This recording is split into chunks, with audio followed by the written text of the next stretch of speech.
back then it was like a hustle for us. You know, we would sit down in the office and we had a computer with the internet and we would see things online and show it to guy in a lotto and they say yes and they buy it and you collect the money up front and it was a real nice hustle. But then the hustle became a business where people wanted things on demand and there was no one in Ghana that really fulfilled that, you know, to fill that void.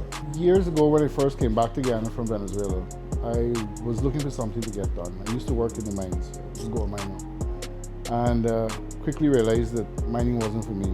It was a thing where I thought it was only for mad people because you didn't leave the gold there and you go in there investing a ton of money, you hope to find it. So you gotta be mad, right?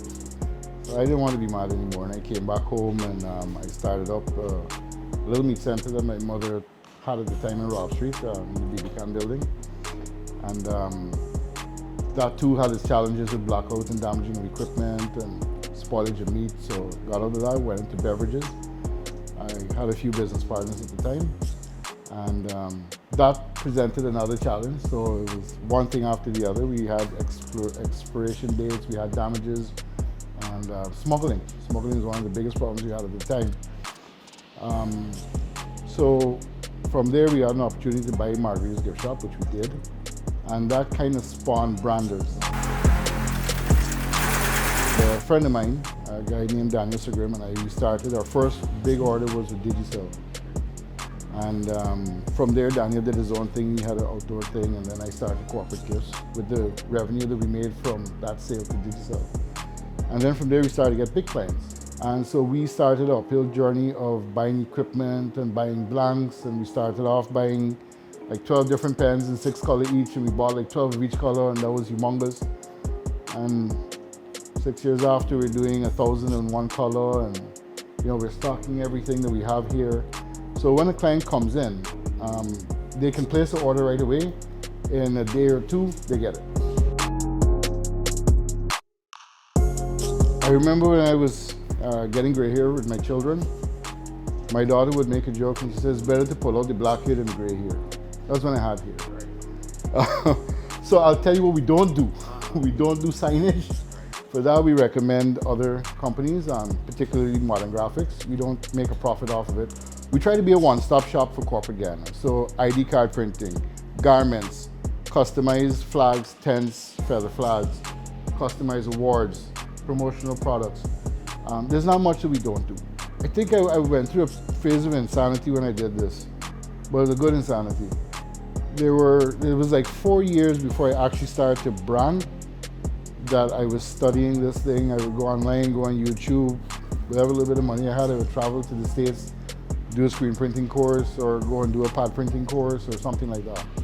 And 4 years of studying till 2, 3 in the morning, wife hollering on me saying, get off the damn computer, it's time for bed.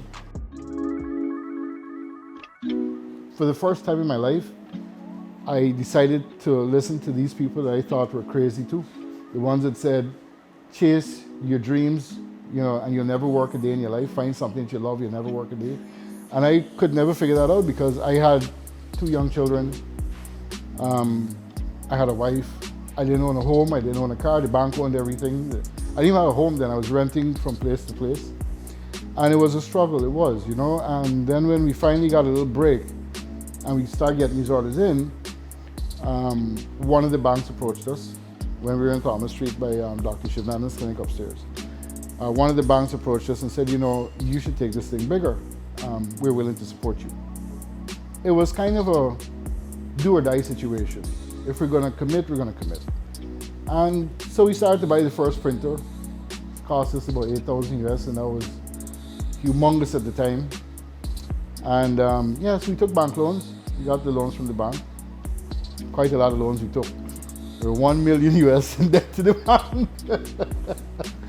But it's every time we take another loan and we're gonna do, because every year we try to implement something new. If it's, all right, let's go print fabrics this year, let's go do flags. So you gotta go get a huge roller press, we gotta get a different type of printer, we gotta get different type of paper, we gotta get software, you know, all these different things. And it costs money, you know, and you just gotta do it. There's no other choice. I mean, are you gonna stand still or are you gonna follow it, you know, fall to the wayside, you're gonna follow the rest of the people, or you're gonna lead the pack. And so for me, I don't think there's any one business in Guyana that could compete with Branders. It's just the way we are. We're broke, but no one can compete with us.